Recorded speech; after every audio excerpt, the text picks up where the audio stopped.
Épisode 3. Recherché. Je vous parle de l'un des 10 criminels les plus recherchés au Québec.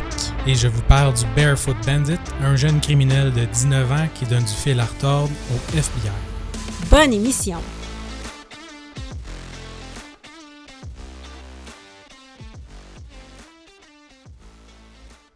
Nicolas, Marie-Ève! épisode 3. Oui, déjà! Recherché. Donc, cette semaine, le thème, c'est rechercher. Donc, des gens qu'on n'est pas capable de trouver. Oui. Super.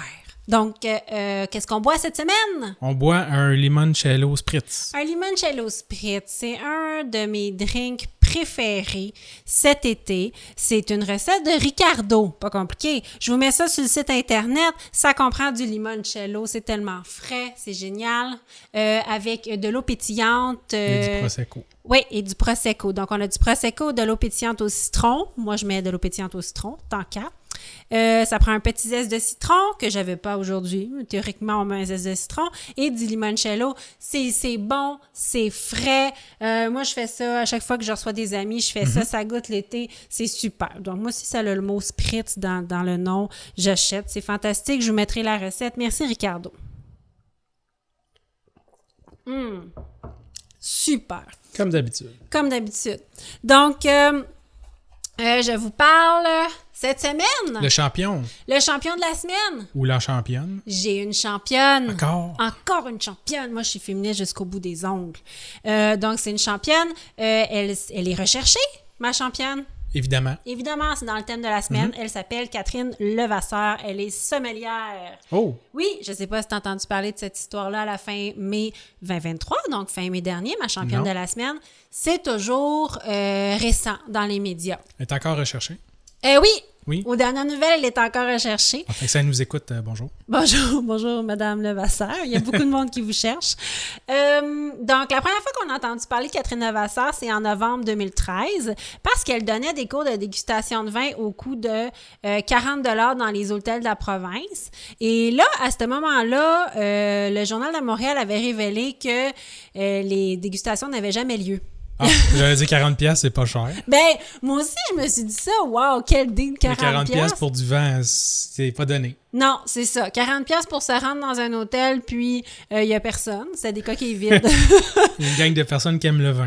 Oui, c'est ça. C'est super triste. Donc, il interviewait Marc-Claude Lavoie et son copain qui se présentaient à l'Hôtel Pur. Il avait acheté un coupon sur Tuango. Oh! Ouais. Toujours source de fiabilité. Oui, c'est ça. C'est pas la première fois, tu vois, en tout cas. Non. C'est pas de leur faute, là. Non. Le journal faisait état de, justement, Madame Lavoie disait, c'est la deuxième fois, j'avais acheté un forfait d'épilation. Ah oui. Le salon d'épilation a fermé. Là, c'est la deuxième fois, j'ai fait une dégustation. Et là, je suis comme, Madame Lavoie, lâchez Tuango. C'est trop beau pour être vrai. Non, oui, exact. C'est trop beau. Oui, je m'excuse, Tuango, j'ai déjà fait des deals, là, mais il y a des fois que ça n'arrive pas. Donc, Catherine Levasseur était introuvable, puis les journalistes et les clients mécontents qui tentaient de la rejoindre par tous les moyens, mais son téléphone avait été désactivé, puis son compte Facebook avait été fermé. Il restait son compte Twitter qui était toujours ouvert, mais qui comportait le message suivant. « Je devrais malheureusement prendre un recours contre toutes les personnes qui tenteront de me joindre en personne. » Un recours. Oui, donc le pauvre vendeur d'Amazon qui essaye de la rejoindre pour mettre un colis, elle le poursuit. Ouais, c'est ça. Elle poursuit tout le monde. Elle est comme vous essayez de me rejoindre en personne, je vous poursuis. That's it. Donc, c'est ça. Puis là, les salles étaient vraiment réservées dans les hôtels. Donc, si, mettons, t'achetais un coupon de dégustation, puis tu disais, tu sais, est-ce que c'est une arnaque? T'appelais à l'hôtel, la salle était réservée. Ah, OK. Elle l'annulait par la suite. Ou des fois, elle réservait une série de salles, elle en laissait une. Il y en avait un qui avait vraiment lieu, puis elle annulait les autres. OK. Fait que si tu appelais à l'hôtel en disant « Ah, faites-vous des dégustations de vin avec Mme Levasseur? » Les gens répondent « Oui, ça l'arrive. » Ouais, c'est ça. C'est telle date. Oui, c'est telle Il y a date. pas de dépôt, il me semble. Tu charges un dépôt, quelque chose. Mais... Ben, peut-être. Ou peut-être qu'elle payait la moitié, ou peut-être que c'est un dépôt de 100$, mais elle s'en tirait très bien parce qu'elle se présentait pas. Puis j'imagine, là, t'as ta gardienne, le spa restaurant, le stationnement, puis t'arrives au centre-ville, puis... Ben, c'est ça. L'arnaque, c'est juste, il y a toujours des victimes. Exactement. Ouais, c'est vraiment triste. Le journal a révélé ces informations-là en 2013. Il y a d'autres personnes qui ont levé la main puis qui ont affirmé aussi avoir été floués par Mme Levasseur. C'est le cas d'Alexandre Range et de son frère qui ont une compagnie de traiteurs à domicile.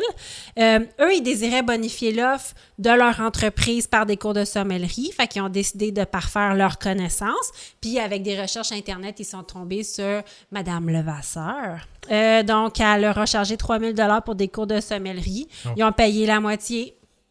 Puis ils n'ont jamais eu de nouvelles. Ils n'ont jamais eu de nouvelles. Ben non. Ils auraient acheté des billets Twango, non plus. Oui. C'était moins cher. Ça aurait coûté moins cher.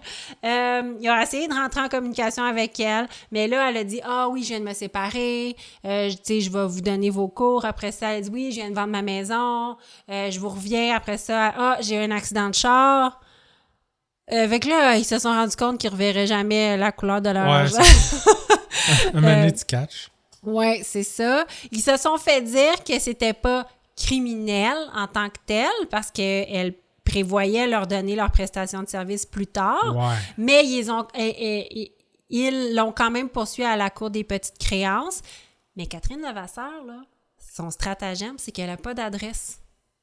OK. Fait que c'est impossible à poursuivre parce que tu peux pas lui signifier ton intention de la poursuivre. Mm-hmm. Elle est vraiment difficile à joindre. Twango, même problème. Il cherchait Mme Levasseur pour lui signifier que c'était de la fraude. Comme les affaires qu'on voit, là, genre You've Been Served, là, que tu vas porter comme une affaire. Oui, les huissiers. Puis, ouais, puis là, c'est genre un livreur de pizza qui arrive, puis là, il ouvre la boîte, fait comme « Ah, tu sais, je t'ai donné. C'est bien toi, Mme Levasseur. » Elle dit oui, là, il donne une affaire comme... Voilà. Oui, sauf qu'à chaque fois qu'il essayait de la rejoindre, c'était la maison de sa mère, elle n'était pas là, la maison de son conjoint, elle n'était pas sur place, donc il ne pouvait pas lui signifier les poursuites ou ça, les ordres de la cour. Donc, elle roule sa bosse pendant plusieurs années. Écoute bien ça, elle ouvre 3 restaurants sur la rive sud de Montréal durant la pandémie. Puis à chaque fois, elle les ferme. Puis à chaque fois, elle ne paye pas ses employés, elle ne paye pas ses fournisseurs, elle ne paye pas ses clients. Si elle fait de la prestation de service, si elle doit des services, elle laisse tout le monde en plan. Il y a le restaurant s'appelle L'Hippopète, si jamais ça vous dit quelque chose. Elle doit 12 000 $ à un peintre en bâtiment. Elle donne un chèque, ça rebondit. Par la suite, elle dit « Je suis à l'hôpital », mais ensuite, plus de nouvelles.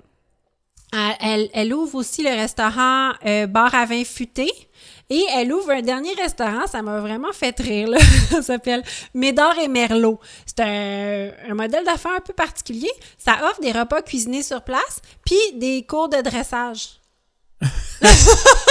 Wow, OK. Oui, donc tu viens, tu te prends un pâté chinois, by the way, je peux dire à ton chien couché de la pâte. Wow. Oui, et du gardiennage d'animaux. Fait qu'une place full de chiens que tu peux acheter des repas. Tu sais, c'est pas... J'ai un chien, là, c'est pas dégueulasse, mais c'est particulier. C'est moindrement un peu salubre, là. Oui, moi, je pense que ça n'aurait pas passé au HEC. HEC, comme modèle d'affaires, il aurait dit « revise ça. » Ouais. Rapidement, elle a cumulé des dettes de 30 000 $ de loyer impayés au dernier restaurant, là, Médard et Merlot. Anyway, elle n'aurait jamais fait une scène avec ça. Non, elle a repris un ancien local qui servait à la même business. OK. Oui. Qui avait lui aussi un restaurant dresseur? Oui. Une espèce de service de repas cuisiné sur place et cours de dressage, gardiennage de chiens. OK, fait que c'est même pas elle qui a parti le concept. Non, moi, ce que j'ai vu, c'est qu'elle a comme repris la business de quelqu'un qui, clairement, s'est poussé quand il s'est rendu compte que sa business fonctionnait moyenne. T'as des compagnies comme ça, genre Walmart, qui partent un concept, puis ça devient Walmart. Oui. Puis t'as genre l'autre qui part un concept de restaurant et dressage de chiens. Il a quand même trouvé quelqu'un pour racheter son concept, là. Effectivement. Étonnant. Étonnant. Donc, à ce dernier restaurant-là, elle a cumulé 30 000 $ de loyer impayé. Elle n'a pas payé ses compagnies comme de traiteurs, comme la compagnie Huîtres en Mouvement, en plus d'émettre des billets pour des dégustations de vin qui ont été sans cesse reportés et qui n'ont jamais eu lieu. Chaque restaurant présente des dizaines de personnes qui n'ont pas été payées. Les tribunaux ne sont pas capables de la trouver. Donc, il y a plein de monde qui la cherche, c'est incroyable. Il y a Éric Santerre, dernière histoire de TOC Communication, qui est sorti dans les médias pour dénoncer la situation. Quand Catherine Levasseur l'a approchée en 2020, elle a tout de suite admis avoir eu des problèmes avec Twango. Upfront. Elle a dit, si jamais tu googles mon nom, j'ai déjà eu des problèmes, fais-toi-en pas, c'est derrière moi. Lui, il a fait, OK, la madame est honnête, là. Donc, c'était pour la commercialisation des vins en fût, les vins de Mademoiselle C. Moi, je pense quoi, que c'est ça? les vins de Mademoiselle Crosseuse. Oui, donc... Eh là là. oui, ils pensaient faire la commercialisation de ces vins. Ils ont fait les services. Donc, tour à tour, elle ne pouvait pas payer parce que son chat est mort, sa mère est malade, elle est malade, son conjoint vient de rentrer à l'hôpital. Whoop! Ils se sont séparés. Tu sais, quand t'es pas chanceuse, Non, c'est ça. tu le laisses pendant qu'il est à l'hôpital. Ou lui est à l'hôpital, il te sac là. Ouais. Et j'ai fait une dépression. Moi aussi, je ferais une dépression. S'il m'arrivait Rendu là. tout ça, je veux juste dire que... Après que mon mari m'ait laissé pendant qu'il est malade à l'hôpital puis que mon chat est mort. Oui, ça se peut. Oh, ouais. Rendu là, moi, je suis all-in. Comprenable. Bon, ben personne n'est payé et tout le monde la cherche. Voilà, c'était notre championne de la semaine. Wow, j'ai Catherine hâte de Levasseur. voir si on finit par la retrouver. Oui, moi aussi. Donc, ton cas, Nicolas, recherché. De quoi tu nous parles? Oui. As-tu déjà fait des niaiseries, toi, quand tu étais jeune? Ah! Moi, j'étais assez sage quand j'étais jeune. J'ai essayé une fois de faire une petite fugue. Ma mère m'a pris au coin de la rue. Ah oui? Oui, fait que j'ai pas une grande carrière d'adolescente frustrée.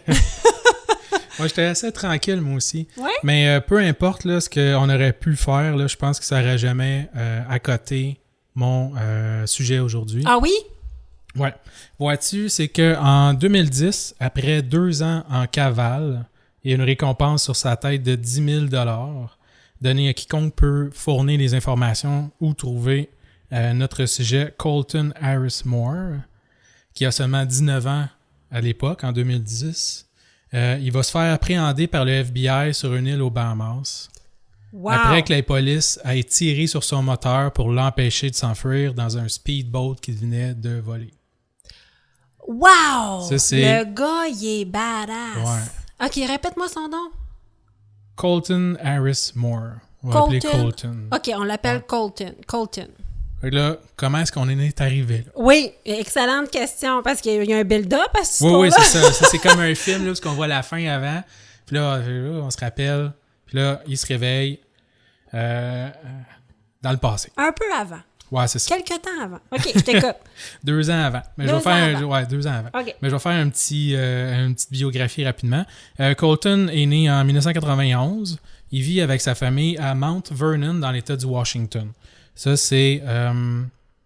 mais il va vivre sa jeunesse pas loin de là, sur l'île de Camano, OK. qui est pas loin de Mount Vernon. L'État du Washington, c'est dans l'ouest, sous la Colombie-Britannique. C'est vraiment juste l'autre bord de l'eau de Victoria Island, là, des BC, là. OK. La ville de Victoria. Fait que c'est vraiment loin d'ici, là. Puis c'est une petite île tranquille. Il y a principalement de la forêt. Ils sont moins que 20 000 habitants sur l'île. OK. Il n'y a rien à foutre là-bas. Sa famille, c'est pas une famille classique. On dira que son père est héroïnomane. Oh! Ouais. Il va se faire arrêter par la police après avoir frappé Colton quand il avait juste 12 ans. Ah. Sa mère, elle, était alcoolique. Et était vraiment pas mieux, là. Elle avait vraiment comme des sauts d'humeur, des choses comme ça. Des problèmes de santé mentale, Ouais, possiblement. bref, Colton n'a pas passé beaucoup de temps de sa jeunesse dans leur trailer house, là, dans leur roulotte maison mobile. Wow. Il aimait mieux partir dans la forêt puis vivre là des journées, des nuits, des journées durant, à voler pour survivre, de la nourriture, de l'équipement de camping, peu importe ce qu'il pouvait trouver. Fait que dès son jeune âge, là, il était fort sur le vol, principalement pour ses besoins personnels. Fait qu'il passait son temps à vagabonder, tout ça. Il était un peu laissé à lui-même. Ouais. Puis il n'y a personne qui le cherchait. Puis, tu sais, la police, puis la DPJ, whatever, là, les services sociaux arrivaient souvent à la maison pour tu sais, des problèmes, puis tout ça, mais tu sais, il n'arrivait jamais à rien. Il n'y avait pas de très mauvaise ça lui donnait pas mauvaise conscience de faire les vols qu'il faisait. C'était juste des biens matériels, des choses comme ça. Il faisait pas de mal à personne. Ça, c'est ce qu'il se disait. Mais c'était pas un voleur né, là. Dans son jeune temps, il s'est fait prendre à plusieurs reprises à faire des vols dans les maisons. Il a fait beaucoup de sauts dans les maisons de jeunesse. Mais c'est en forgeant qu'on devient forgeron. Oui! Donc, à force de pratiquer, il devient de mieux en mieux. Il se met à voler tout ce qu'il peut, tout le temps. Ses collègues d'école vont l'appeler Klepto-Colt. Klepto-Colt. Klepto-Colton. Klepto-Colton. Comme kleptomane. Ben oui. Ouais. Avec ses amis, ils vont se mettre à voler des maisons de vacances, des chalets, qui étaient la majorité des endroits sur son île. Là, c'était des maisons de fin de semaine, de campagne, de chalets, tout ça. Des affaires qui valent de plus en plus cher. Mais en 2007, il va se faire rattraper la main dans le sac pendant qu'il vole dans une maison où il n'y avait pas personne. Il y a un voisin qui a vu de la lumière, appelé la police. La police va venir l'arrêter. Fait qu'il écope 3 ans de peine de prison, en prison de jeunesse, là, en juvie. Oui. À ce moment-là, il y a 17, 18 ans? Là, c'est en 2007, fait quoi, il y a 10... il est né en 91, 2007, il y a 16 ans. Ah, 16 ans, ouais. OK. Excuse-moi, je te fais travailler sur le calcul. OK, fait qu'il y a 16 ans, il se fait prendre par la police, il écope de 3 ans. OK, va-tu faire son 3 ans au complet? Après 1 an, super bonne conduite. Fait que la maison où il décide de le transférer dans une maison en sécurité minimale. OK. Et va faire quelques temps là, vraiment pas beaucoup, va finir par mettre ses affaires dans son sac à dos puis s'en aller. Il n'y avait plus vraiment de sécurité, là, c'était super facile. Fait qu'il va se pousser de la maison de jeunesse après avoir fait juste 1 an de son 3 ans. Et c'est là qu'il va disparaître. On va pas le retrouver avant un petit bout. Ah oui. Ouais. Il y en a dedans, le petit gars, mais en même temps, il a tellement eu une enfance chaotique. Ouais. Qui est très débrouillard. Non, c'est ça. Puis lui, c'est une belle vie. Là, il se retrouve tout seul, tu sais, à faire ses affaires. Il n'y a personne qui le dérange. Ouais. On est en 2008 à ce moment-là. C'est 2 ans avant notre épisode du FBI. Il va complètement disparaître de la carte. Personne, à part lui-même, sait exactement où il va passer les prochaines années. Et il n'a pas complètement divulgué ses secrets non plus. Là. OK. Il l'a pas dit, mais bon, la police va déduire un peu son parcours. Vu la hausse notée là, des vols puis des entrées par effraction puis tout ça qu'il va avoir là, au fur et à mesure qu'il va se déplacer aux États-Unis. Fait que, il était dans l'Ouest, dans l'État de Washington, va passer à travers l'Idaho, le Dakota du Sud, le Nebraska, l'Iowa, Illinois, Indiana, puis il aurait même passé un certain temps au Canada à faire des vols à survivre, tout ça. Il va reprendre un peu la vie qu'il connaissait étant plus jeune, c'est-à-dire dormir dans la forêt principalement durant la journée, puis il va sortir la nuit pour aller chercher qu'est-ce qu'il a besoin dans les maisons, des choses comme ça. Ah, il était sans abri. Oui, c'est ça. Sans abri, complètement off the grid. Là. Il n'y a pas de carte, il n'y a pas rien. Là. C'est vraiment, c'est ça. Il est vraiment introuvable et c'est un fantôme. Oui, c'est ça. On peut pas le retracer. On sait pas il est où. Et Vidar, c'est spécial. Ouais. Il est vraiment débrouillard. Je peux pas m'empêcher d'un peu l'admirer. Là. Je veux dire, c'est une vie solitaire. Oui, ça prend du cran aussi. Là. Oui. Faut être quand même bon. Puis d'être courageux aussi. T'es seul. Tu commets tes crimes seul. Oui, il y a beaucoup de solitude là-dedans, je pense. Il aurait volé aussi à travers son parcours là, un très grand nombre de voitures. C'était également soulevé que c'était fréquent que Colton entrait dans les maisons inhabitées, des chalets, des choses comme ça, après avoir observé là, pendant un certain temps, avoir observé que les familles étaient soit parties en vacances ou qu'il n'y avait personne, et allait passer du temps aussi dans ces maisons-là. Fait qu'il n'allait pas juste rentrer pour voler, il allait prendre un bain, écouter la télé, jouer à des jeux vidéo, pouvait passer des semaines, commandait des trucs avec des cartes de crédit volées, des choses comme ça, genre passer des commandes Amazon. Peut-être que l'ordinateur était encore logué sur un site, whatever, puis se faisait livrer des choses, en profitait pour prendre du bon temps dans les maisons. Oui, parce que c'est ça peut être des maisons que les gens sont pas là plusieurs semaines. C'est des maisons de vacances. Ouais, donc, c'est pas dit que les gens reviennent à toutes les fins de semaine. Ouais. Si tu as observé la routine des occupants, tu peux savoir qu'ils viennent à tous les mois. Puis vraiment, là, vivre ta best life durant plusieurs jours, voire des semaines. Ouais. Incroyable. Il était reconnu pour être quand même assez méticuleux dans son travail, là, bien qu'il avait du culot et qu'il aimait ça prendre des risques. Il pouvait passer plusieurs journées à regarder, là, à étudier les allers-retours, des choses comme ça, sur les lieux de ces crimes, pour être capable de monter un plan puis de ne pas se faire attraper. Mm-hmm. Puis c'est un peu comme ça qu'il a fait son premier vrai grand vol. C'est-à-dire qu'il a volé un avion, un Cessna 182S, fait que c'est un mono, un petit avion là, avec un moteur, là, les petits avions. Ben voyons donc, un avion? Ouais, qui a une valeur de 150 000 $ environ. Puis le pire, c'est qu'il n'a jamais volé de sa vie, là, même comme passager, encore moins comme pilote. Jamais pris de cours, rien, là. Il y a des médias qui disent qu'il aurait appris avec des livres ou des DVD qu'il aurait soit commandé ou trouvé dans des maisons, whatever, ou même avec un jeu de simulateur, là, Microsoft Flight Simulator. Mais on n'est pas certain de ça, là, puis Colton ne l'a pas confirmé. Mais il a volé l'avion, il est parti à voler avec, puis il a atterri en plus. Ah! Ouais. Ben, je suis vraiment... Il a l'air vraiment débrouillard. Ouais. Puis, on couvre trop nos enfants. Puis durant les mois ou années à venir, là, jusqu'à le 2 ans où il s'est fait poigner, il aurait volé 4 autres avions.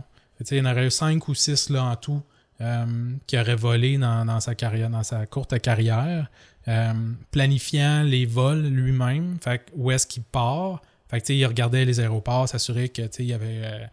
c'était libre, que l'avion, whatever, qu'il était capable de la voler. Puis il planifiait où il allait atterrir. Fait que s'il pensait atterrir la nuit, il pouvait atterrir souvent dans des petits aéroports indépendants, là, oui. Comme on a genre à Saint-Hubert oui. Ou privé ou peu importe, parce qu'il n'y avait personne la nuit. Oui. Puis si c'était un vol de jour, ben, il atterrissait dans un champ ou une clairière ou quelque part où il pouvait atterrir puis se pousser avant de se faire pogner, là, parce que... Mais est-ce qu'on sait s'il les revendait? Non, ils les abandonnaient. Oh mon Dieu, c'était vraiment pour le thrill. Le thrill de le voler, puis de ne pas se faire pogner, puis de se déplacer aussi. Parce qu'il a fait est en ouest pas mal, là, l'Amérique du Nord. Là, fait que tu fais pas ça à pied en 2 ans, là, c'est long. Wow. Fait que, il volait des voitures, puis il volait des avions. Mais il faisait des vols souvent environ 300-400 km peut-être maximum. OK. Mais c'était vraiment pour se déplacer et pour vivre le trip. Il les revendait pas. Ouais. Il vivait principalement de ses autres vols quand il commandait des choses avec des cartes de crédit volées. OK, parfait. Wow, c'est incroyable. Tout ce qu'il pouvait avoir, il l'avait volé. Là. Oui. Les exploits de Colton commencent à faire du bruit dans les médias sociaux. Devient un genre de anti-héros.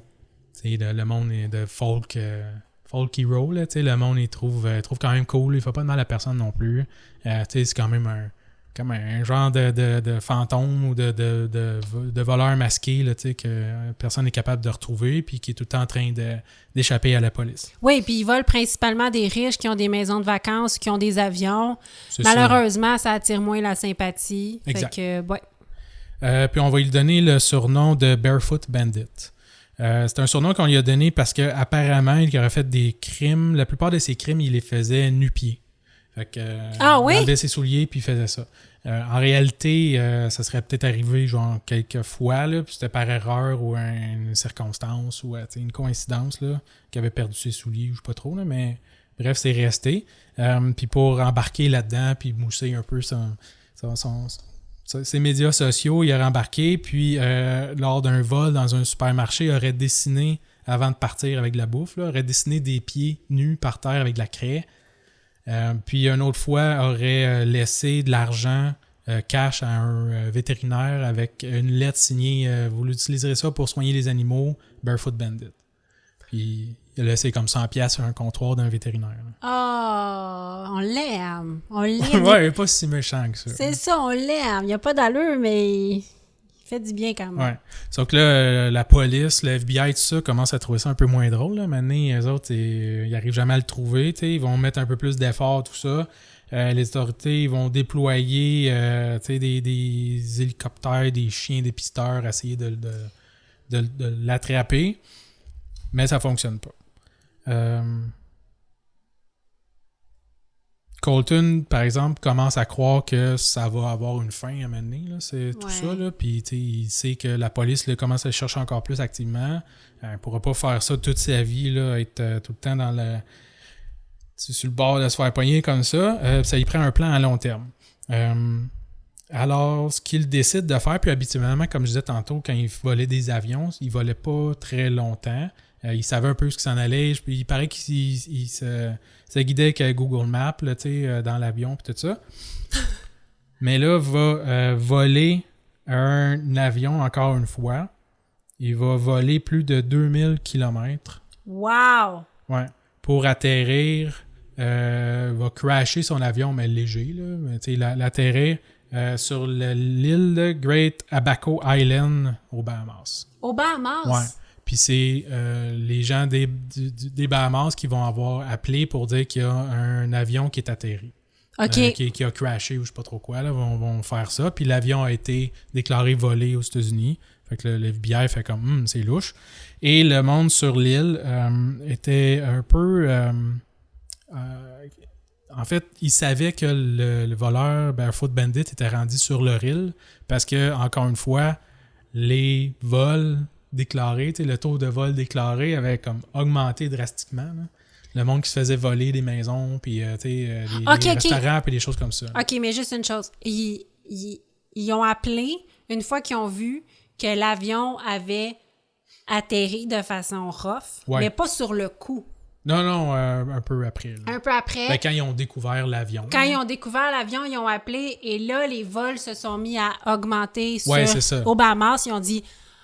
Là, les gens ont commencé à faire le lien de « Ah, ça doit être lui parce qu'il vole des avions et il fait des vols, il doit être rendu ici. Ouais. » OK, mais c'est ça. Fait que, OK, je comprends. Parfait, on y va. Puis là, c'est ça, les opinions sont un peu partagées. Le monde, il y en a qui sont contents parce que c'est leur héros, puis ils suivent sur les médias sociaux. Puis il y a d'autres personnes qui sont mécontents parce qu'ils volent dans leur commerce. Mm-hmm. C'est mauvais pour le tourisme ou peu importe.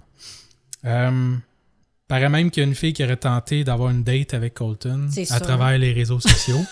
Et c'est probablement que Colton a répondu à sa demande, whatever, parce que quand il a été spoté par du monde, c'était en train de boire une bière avec une fille. Ah!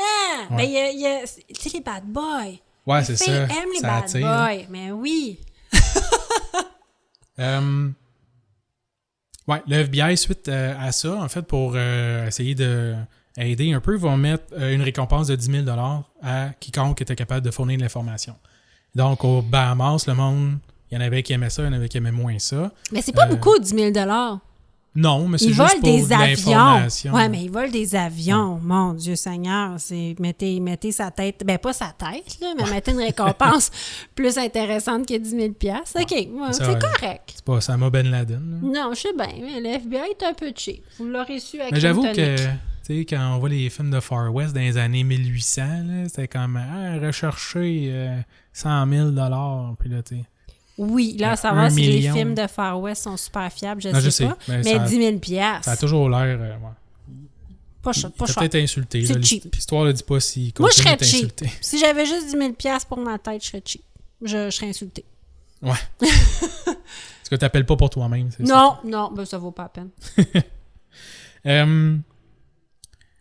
Fait que, suite à ça, c'est ça, il y a du monde qui l'ont dénoncé.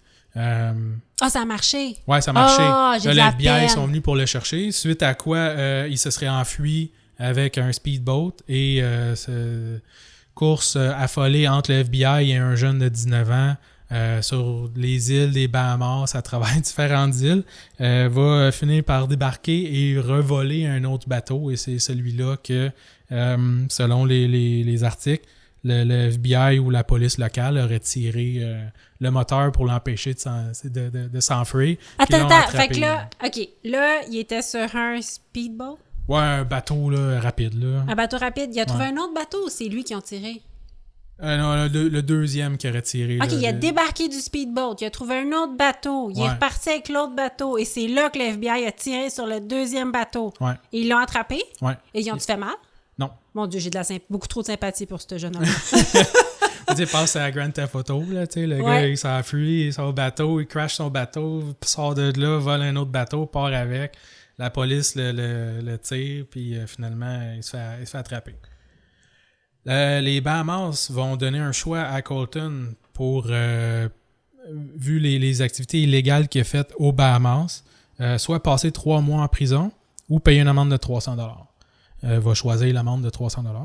Je sais pas. Mais va revenir aux États-Unis et va faire face à une sentence de 7 ans de prison. Ouais, pour les vols qu'il a fait là-bas. Pour les États-Unis. Ouais. Ben là, encore une fois, c'est pas énorme. Là. Ça peut sembler assez petit pour les 2 ans en cavale puis tout le trouble que ça peut avoir causé. Le juge aurait été assez conciliant, là, prenant en compte qu'il y a eu une enfance difficile, que la plupart des crimes qu'il a faits étaient mineurs et que ça n'a pas fait de mal non plus à personne. Mm-hmm. Après 5 ans à purger sa peine, il a été relâché de prison. De prison, Ouais. oui. Puis par la suite, on dit que l'avocat qui l'avait représenté l'a engagé dans sa firme comme commis juridique. Là. Oh my God! Ben, il y ouais. a beaucoup de gens qui semblent avoir de la sympathie pour ce petit bonhomme-là. Là. Ouais, c'est ça. Puis, tu sais, il était intelligent, là, il Oui. est capable de se débrouiller, tout Ben, je ça. sais pas, il a appris à conduire, à piloter des avions tout seul. Ouais, c'est ça. Il est capable de se débrouiller comme commis, là. Ouais. C'est un peu comme dans Suits, là, je sais pas, il a trouvé son petit... Oui, dans la bonne télésérie Suits sur Netflix, Il a oui. trouvé son petit protégé, puis il l'a engagé. Oui. Ça va l'aider aussi à payer la dette là, qu'il doit. Il aurait vendu ses droits aussi de son histoire à la 20th Century Fox pour un montant dans les 7 chiffres. On n'a pas le montant exact, mais 7 chiffres, c'est au moins 1 million. Et aussi, oui, c'est ça, en 2016, il aurait parti un GoFundMe pour lui, pour l'aider à prendre des cours, payer ses cours et sa licence de pilote. Mais son agent de probation de l'époque aurait mis fin à ça en lui disant « Too soon, buddy ». Wow! Il est incroyable! Moi, je le trouve assez débrouillard, là. Rappelle-moi son nom, Colton. Colton Harris Moore, le Barefoot Bandit. Le Barefoot Bandit. Ouais. C'est vraiment fabuleux comme histoire. Une belle petite histoire. C'est pas oui, j'aime ça. C'est impressionnant, pareil. C'est super impressionnant. Ouais. Oui, puis comme on dit toujours à Crime Tonic, on fait pas beaucoup dans le sanglant. Parfois, ça déborde un peu, mais on aime les crimes plus soft, cocasses. Ouais, c'est ça. Trouver des belles histoires... le fun, hein? Puis tu sors des affaires même dans un party, c'est tout le temps le fun. Oui, j'ai vraiment aimé ça. Merci. Toutes les sources vont être sur notre site internet, crimetonic.com. Donc, c'est mon tour. Oui. De quoi est-ce que tu nous parles encore cette semaine? Je te parle du cas de John Boulachani. OK. Je ne sais pas si on dit Boulachanis ou Boulachani. OK. Je crois que c'est un nom grec. Je dirais Boulachanis. On va dire Boulachanis. Boulachanis. Boulachanis. Donc, moi aussi, je commence par un moment de l'histoire important. Le soir du 9 août 97, 3 complices ont un plan précis. Attirer Robert Tanguay dans un pit à sable dans le coin de Rigaud et l'exécuter. Oh, OK. Oui. Ça commence raide. Oui, en effet, John Boulachanis, qui semble être le leader du petit groupe, est convaincu que Robert va les dénoncer aux autorités pour leur petite entreprise de vol de voitures. OK, c'est ça. Je me demandais qu'est-ce qu'il faisait là, pour qu'il ait le goût de l'exécuter. Ils sont 4 hommes. Ils ont une petite entreprise de vol de voitures. John semble être le leader. John Boulachanis, et il est convaincu que Robert Tanguay va les stouler. Okay. Donc, il dit aux 2 autres, il faut l'exécuter. Il a convaincu ses 2 comparses de l'exécuter. Donc, on a 2 faux noms à cause d'un jugement de non-divulgation. Donc, on a Max et Jean. Donc, il les a convaincus qu'éliminer Tanguay était la bonne chose à faire. Mais Max soupçonne aussi John Boulachanis de vouloir éliminer Tanguay parce qu'il lui devait une voiture volée, puis il voulait pas lui donner. Donc, John devait une voiture à Robert, il voulait pas lui donner, fait que s'est dit, je vais l'exécuter, comme ça, j'aurai plus de dette. Toujours est-il que Max est super nerveux parce que c'est lui qui est supposé amener Robert dans le pit à sable sous prétexte que John va lui remettre la fameuse voiture. OK. Fait qu'il l'amène. Les 3 hommes sont d'accord avec le plan. Dans la journée, ils ont déjà creusé la tombe. Eh boy! Oui! Ils sont proactifs. Oui, ils sont proactifs. Ils ont creusé la tombe puis ils ont acheté de la chaux pour être sûr. Pour pas que ça pue ou je sais pas trop. Là. Ben, la chaux, ça dissout, je pense, le corps. Là. Ça fait que les ossements vont se dissoudre. Puis oui, ça pue pas. Puis ça fait que le corps va être. Là, c'est louche. Là, tu me dis, hey, j'ai une voiture pour toi, viens la chercher dans le pit à sable. Oui. À minuit. Il paraît que Robert Tanguay a senti la soupe chaude parce qu'il a parlé avec sa sœur. Il a dit qu'il y avait un rendez-vous puis qu'il aimait pas le genre de rendez-vous qu'il y avait. Puis sa sœur, elle essayé de le convaincre de pas y aller, mais ça a pas marché. Donc, il est allé. Et oui, c'est ça. Il sentait vraiment la soupe chaude. Et malgré que Robert Tanguay, 32 ans, jure de ne pas les dénoncer, il est froidement abattu. Oh non. Les 3 complices se débarrassent de son corps comme prévu et se rendent chez Jean. Puis sa femme a fait venir de la pizza. Fait qu'il mange de la petit pizza. détail. Ouais. Puis ils jasent ouvertement de ce qu'ils viennent de faire. Et John Boulachanis, le leader, leur dit de garder le secret parce qu'il risque 25 ans de prison. No shit. No shit. Les 3 hommes vont être interrogés quand la disparition de Robert Tanguay va sortir, quand sa femme va déclarer sa disparition. Mais ils vont être relâchés faute de preuves. Ben ouais. Donc, la raison de ce meurtre pourrait être aussi autre chose que la possible dénonciation par Robert Tanguay, parce qu'en effet, le lendemain du meurtre, le 10 août 97, complètement par hasard, sa sœur, à qui Robert s'était confié, qui voulait pas vraiment aller au rendez-vous parce qu'il sentait la soupe chaude, ben elle s'est rendue chez son frère et sa belle-sœur. Puis, en se rendant chez Robert pour inviter sa belle-sœur à une fête, elle a cogné à la porte, puis elle a vu John Boulachanis sortir de la chambre de sa belle-sœur en bobette. Okay. Tandis que la femme à Robert, et je cite, était en baby doll quasi transparent. Fait que Mme Tanguay a quand même invité sa belle-sœur à la fête. Oh, ouais. Oui, mais elle s'est rendue compte que sa belle-sœur trompait. Ouais, c'est ça. Son mari. C'est une raison de plus pour... C'est une raison de plus pour liquider Robert Tanguay. Et, puis Madame Tanguay, donc la femme, pas la sœur, la femme de Robert Tanguay, s'est quand même rendue à la fête, seule, alors que son mari était porté disparu. Tu vois qu'elle n'est pas stressée, la madame. Non, c'est ça, c'est quasiment arrangé. Ouais, il y a des grosses chances que ça soit arrangé. Un drôle de comportement pour quelqu'un qui n'avait pas déjà fait son deuil. Là. Oui, c'est ça. Mettons que ça se peut que j'aie plus de peine que ça si tu disparais. Ouais, puis aller faire la fête avec ceux qui étaient probablement les coupables numéro 1 relâchés faute de preuves, mais que... Non, il n'était pas invité à la fête, John Boulachanis, okay. Non. Fait que c'est vraiment sa belle-sœur qui invitait... Une autre fête par rapport. Une autre fête par rapport. Donc, elle fait « Oh oui, je vais venir. By the way, ton frère, je l'ai pas revu depuis hier soir. Pas mal ça. Puis j'ai un monsieur en bobette dans mon trailer, dans ma roulotte. Fait que John, lui, il s'est confié à un ami, OK? Son ami, c'est Réal Séguin.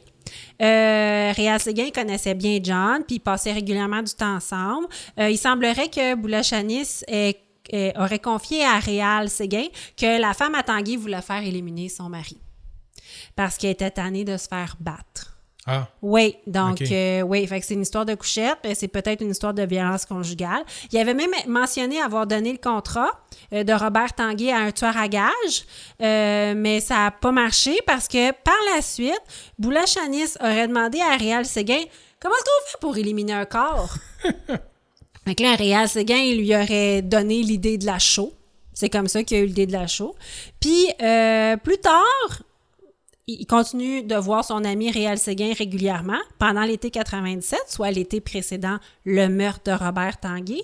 Réal Séguin s'est fait amputer une jambe à l'hôpital parce qu'il a été hospitalisé plusieurs semaines pour une autre raison. En revenant, il a découvert que John Boulachanis couchait aussi avec sa femme. Ah ben ouais. C'est un don juvant, John Boulachanis. Puis lors d'une rencontre entre les deux hommes en septembre 97, la télévision à l'arrière-plan relatait la disparition de Richard Tanguay.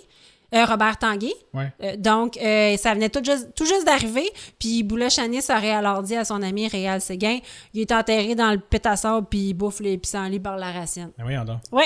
Fait que quelques semaines plus tard, quand John Boulachanis a amené chez Réal Séguin une mitraillette en lui demandant de la couper en morceaux, Réal a bien compris qu'il venait d'amener l'arme du crime. Ben oui. Ben oui. Puis je sais pas si c'est pour se venger de l'homme qui le rendait cocu, mais au lieu de la découper en morceaux, il l'a gardée. C'est une bonne idée. Mais oui, d'un coup. Ben oui. D'un coup, parce que je pense qu'il était fâché, qu'il couchait avec sa femme, peut-être. Il reste que la disparition de Robert Tanguay est restée un mystère pendant plusieurs années. Le 30 janvier 98, soit un an plus tard, John Boulachanis et, pas un an, 6 mois, et un complice sont interceptés dans le quartier Parc Extension à l'angle des rues Birman et Jean Talon. Les policiers les ont à l'œil depuis un certain temps, car les deux hommes sont soupçonnés d'être à la tête du commerce d'héroïne dans le quartier. Donc, les policiers saisissent en effet un pistolet, 22, chargé à bloc, et 359 grammes d'héroïne qui vaut 700 000 Wow. sur le marché noir, OK. oui. Fait que c'est pas leur petite business de vol de char. Moi, c'est le next step, là. On est rendu ailleurs. Donc, il y a eu sa mise en accusation pour le trafic de drogue en 98, mais Boulachanis a obtenu une remise en liberté sous condition et là, il s'est volatilisé. OK.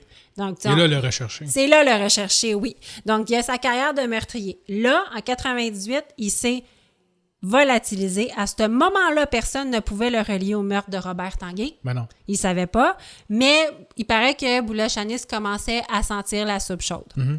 En septembre 2001, une petite famille pique-niquait dans le pit à sable à Rigaud.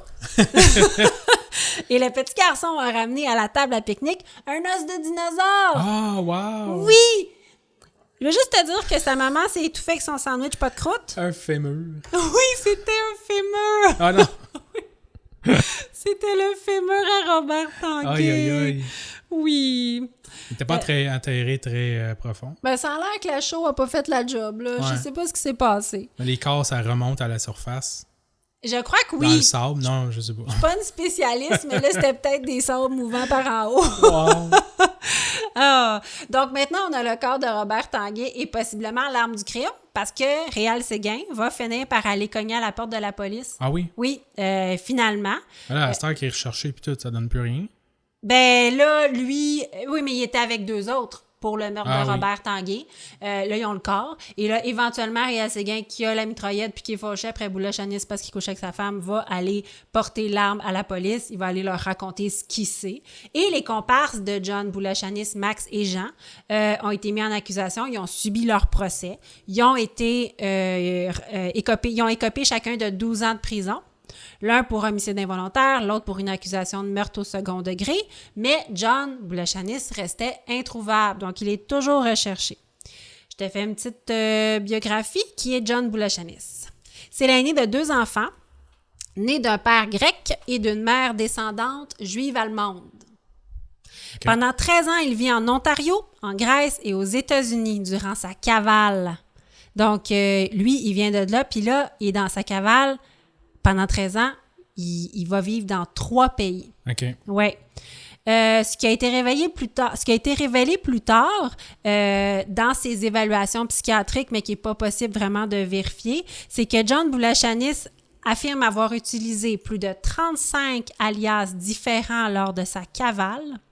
Il aurait servi dans l'armée américaine sous un faux nom Wow. pendant 2 ans. Aïe, aïe, aïe. Oui. Ouais, ça doit être impossible de te trouver de même avec un faux nom quand t'es dispatché dans un autre pays. Puis, Oui, ben lui, il réussissait à voyager. ouais. Et il a réussi à servir dans l'armée américaine, Wow. selon ce qu'il dit, mais c'est vraiment pas impossible, pendant 2 ans. Et pendant cette période, il aurait participé à 2 missions en Irak et en Afghanistan entre 2003 et 2005. Il affirme même avoir été pris en otage pendant 47 jours par les forces ennemies et avoir été diagnostiqué, lors de son retour au Texas, d'un choc post-traumatique. Ah ouais. Oui, il a tout révélé ça Aïe, plus aïe, aïe. tard.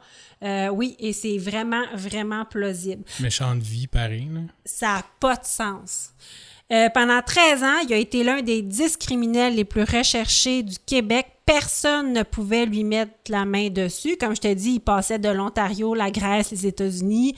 C'est seulement en 2011, lorsque l'enquêteur Hugo Petit a hérité de ce dossier, que de faibles traces de John Boulachanis ont été découvertes. Il a réussi à rallier les policiers américains Parce qu'il y avait des irrégularités aussi aux États-Unis Ah ouais, ok. concernant, puis il soupçonnait que John Boulachanis était impliqué dans certains crimes au niveau plus administratif, fraude, mais Ok. quand même, les policiers américains étaient aussi intéressés à le trouver. Il était recherché dans plusieurs États américains pour fraude par Internet qu'il aurait commis sous au moins 5 noms différents. Ah, ben ouais. Oui, donc grâce à la collaboration des policiers des deux côtés de la frontière, John Boulachanis est finalement arrêté le 16 juin 2011 par les US Marshals alors qu'il atterrit son petit Cessna dans un aéroport de Floride. Ah oui. Oui, donc lui aussi, c'est un pilote d'avion Ben ouais.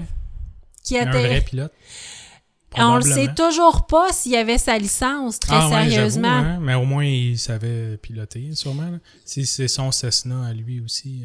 Oui, l'histoire dit pas si c'est son Cessna. Oui, c'est son Cessna. Oui, on a dit que c'est son Cessna. Il atterrissait dans un aéroport de Floride.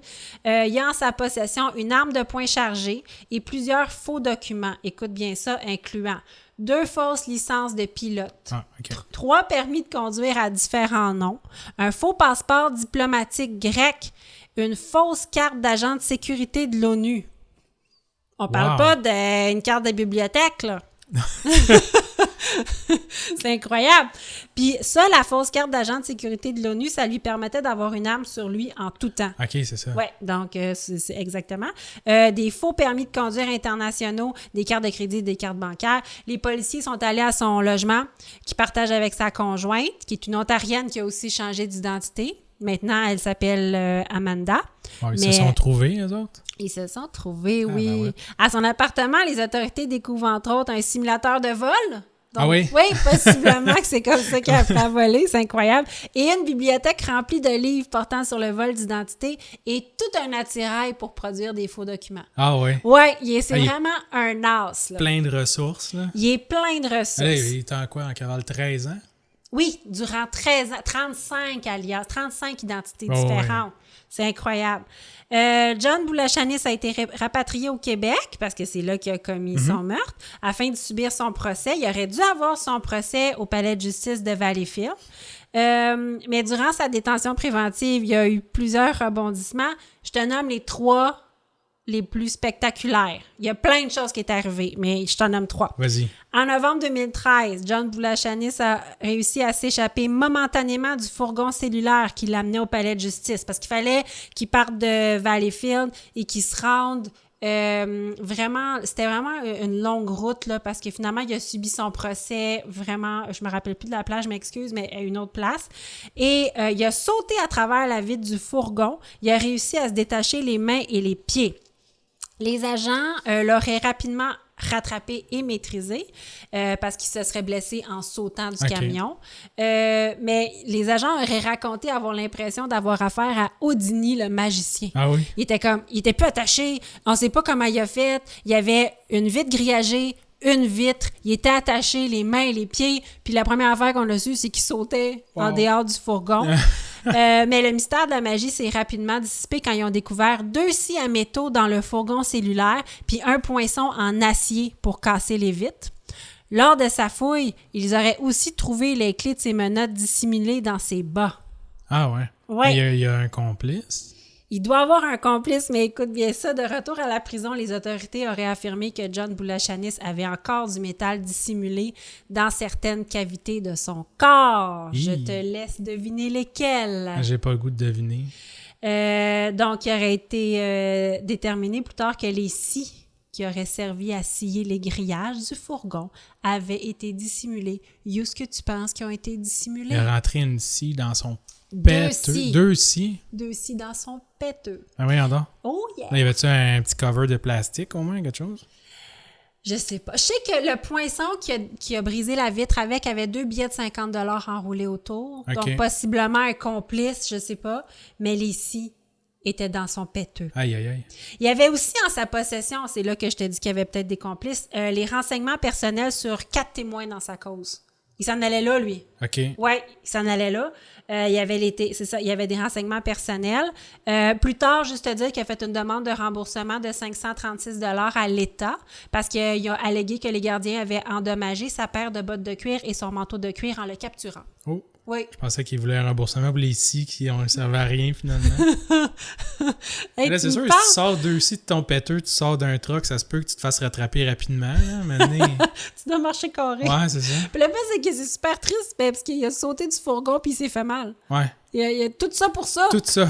Oui! C'est si près du but. Oh, tu m'en parles puis j'ai mal. OK, il a tenté de s'évader à d'autres occasions. Puis il a été retrouvé en possession de cellulaires, de cartes SIM, de pinces, de couteaux artisanaux, de lames, de barres de métal et de cordes tressées faites à partir de draps. OK, c'est vraiment... Deuxième événement, son avocat a été accusé de complot et d'entrave à la justice. Il aurait aidé Boulachanis à dévoiler l'identité d'un délateur en aidant à mettre le témoignage sur YouTube. Ah ouais. Ouais. En fait, Boulachanis aurait demandé à son avocat de remettre une enveloppe avec des instructions pour mettre le témoignage du délateur sur YouTube. Il aurait donné une enveloppe qui contenait genre le CD là, ou la carte mémoire du témoignage et 200 $ à la femme d'un co-détenu.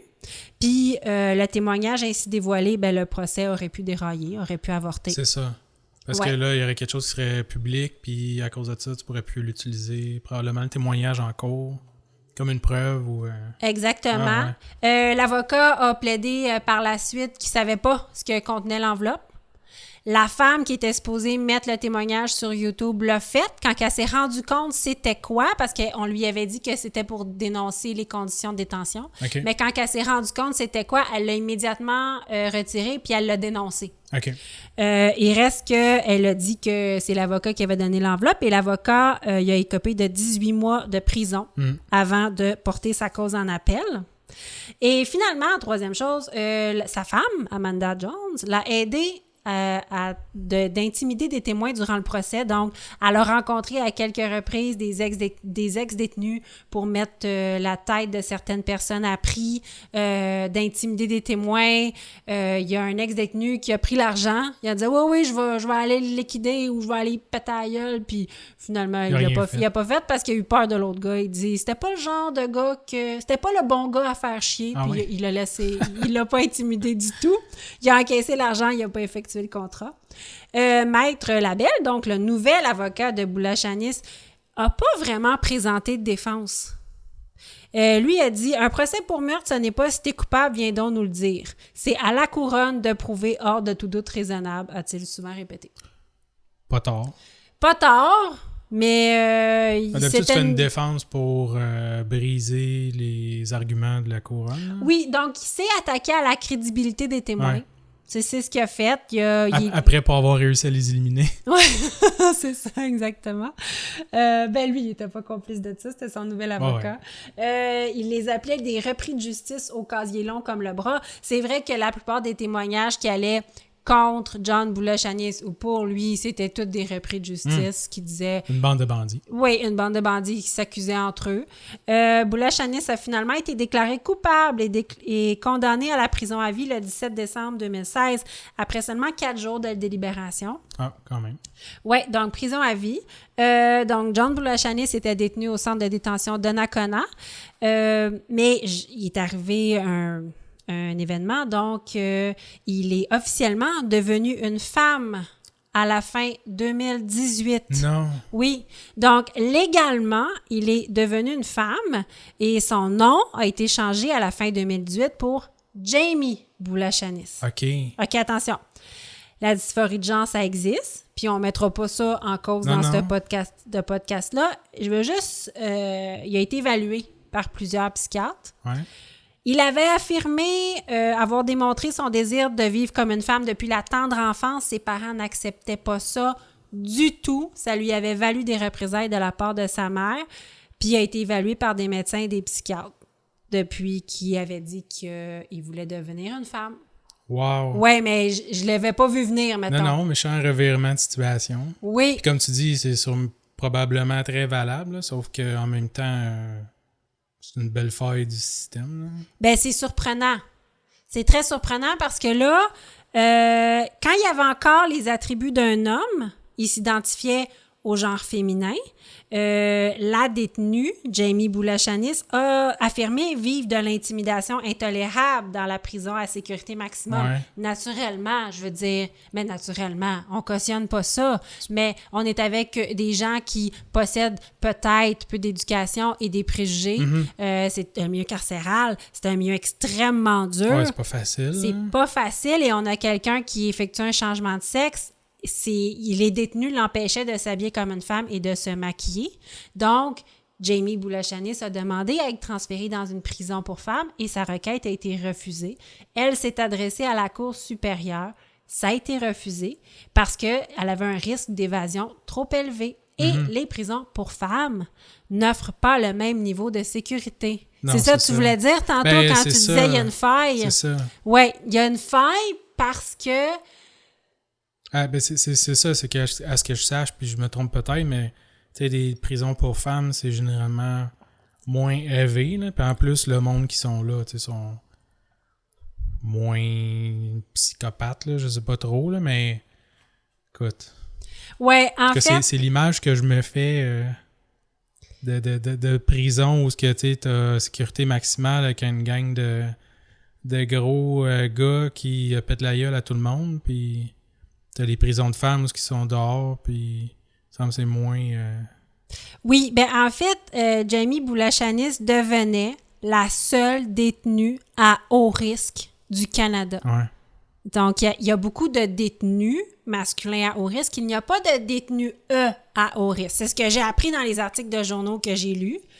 Donc, c'est seulement après son opération de changement de sexe en début 2021 que le tribunal n'a pas eu le choix, entre guillemets, d'accéder à sa demande en la transférant à Joliette. Et là, le syndicat des agents correctionnels de la prison de Joliette se disait extrêmement préoccupé par ce changement. Non pas parce que il contestait pas l'arrivée d'une détenue trans, et ça a été dit de façon très claire, mais l'absence de mesures qui permettaient de s'occuper des détenus à haut risque. Donc, que ça soit Jamie Boulachanis ou une détenue à haut risque. Oui, c'est ça, ils sont pas équipés pour ça. Ils sont sont pas pas entraînés pour ça. Ils n'ont pas le personnel. Ils n'ont peut-être pas assez de personnel sur place pour gérer, c'est ça, du monde à haut risque, là. C'est drette ça qui leur reprochait, qui reprochait à leurs conditions de travail. Et ils ont tenu une manifestation quelques jours après son arrivée. Donc, moi, je trouve ça super... C'est comme pas bien... T'es pas bienvenu, là. T'arrives dans une prison pour femmes, puis même les agents correctionnels font une manif parce qu'ils veulent pas t'avoir. C'est pas pour cette raison-là exactement, mais c'est comme ça qu'on peut le percevoir. Écoute, l'avenir nous le dira, là, tu sais, s'il se calme de toute façon puis qu'il fait le reste de sa peine tranquille, ça aurait été un bon mot, là, en espérant qu'il fasse pas ça pour un bon mot. réussir à s'enfuir. C'est pas parce qu'il devient une femme qu'il va être plus tranquille. Non, il fait juste ça, se sauver. Ben, c'est ça, mais peut-être qu'il va changer sa façon de faire, je sais pas. Peut-être qu'il était malheureux parce qu'il était un homme, puis qu'en étant une femme... Ouais, ben maintenant, faut que tu sois résilié aussi, là. Ouais. Quand tu étais en prison à vie, là... Peut-être. Ben. Peut-être. Il disait que le président du syndicat stipule que la veille de son opération, Jamie était escorté par 6 agents correctionnels armés et de policiers. Et le lendemain, alors qu'il était devenu une femme, les agents correctionnels étaient moins nombreux et non armés. Là, moi, je lis ça, je fais comme... Ah, est-ce que c'est une femme, donc, qui est entourée de moins d'agents non armés? Là, c'est le lendemain de son opération. Ouais, je sais pas si c'est le lendemain, là, effectivement. Écoute, on l'a vu de toute façon la dernière fois, quand il est sorti une scie de son péteux, il a pas couru ben loin. Peut-être qu'après une opération, ce qui s'est fait comme couper le zouiz. Ben non, mais c'est ça, pauvre femme, là, je veux dire, elle sort d'une opération, et puis là... en chaise roulante, les bandages, puis... Est-ce que c'est vraiment... Et sûrement en chaise roulante, et là, il n'y a pas beaucoup d'agents autour d'elle. Écoute, ça se peut, là, tu sais, qu'elle soit pas... Il a évalué qu'elle soit pas super en forme pour se sauver à ce moment-là. On comptait en 2001 au pays 10 femmes transgenres et 12 hommes transgenres, mais elles étaient tous dans des prisons de femmes. Donc, la prison devra s'adapter. Ben oui. Parce que c'est quand même la seule détenue à haut risque. Donc, comme j'ai dit, toutes nos sources seront sur notre site internet, crimetonic.com. Je vais aussi dire qu'on a décidé de relâcher un épisode à intervalles réguliers. Donc, je ne sais pas si vous avez vu la séquence, mais ça va être un épisode toutes les 10, toutes les 20 et toutes les 30 de chaque mois. Donc, c'est important à savoir, à toutes les environ 10 jours. Donc, ça va aller comme ça, les dates. Oui. Vous pouvez nous suivre aussi. Vous pouvez faire une demande sur notre page Facebook Crime Tonic Podcast. C'est un groupe privé. Vous faites une demande d'adhésion et je vous accepte. On peut discuter de plein de choses sur notre page privée. Il va y avoir des primeurs. Il y a notre Instagram aussi. On continue à l'alimenter tranquillement, pas vite. Et des vidéos TikTok. Ça nous fait extrêmement plaisir. Allez nous évaluer sur les plateformes de téléchargement, s'il vous plaît. Ça va beaucoup nous aider à monter dans l'algorithme puis à faire découvrir notre podcast. Nous, on fait ça gratuit puis on aime ça qu'il y ait plein de gens qui en profitent si c'est ce genre de choses qui vous intéressent. Donc, gênez-vous pas pour nous évaluer puis nous donner 5 étoiles si vous nous aimez. Ça nous ferait vraiment plaisir. Oui. Donc, merci beaucoup pour ce bel épisode. Merci à toi. Sous le thème de rechercher. Encore une fois. Oui. Un très beau podcast, une super belle heure passée ensemble. Oui, j'ai adoré ça. Donc, le mot de la fin? Si vous faites le mal, Faites-le bien. Merci.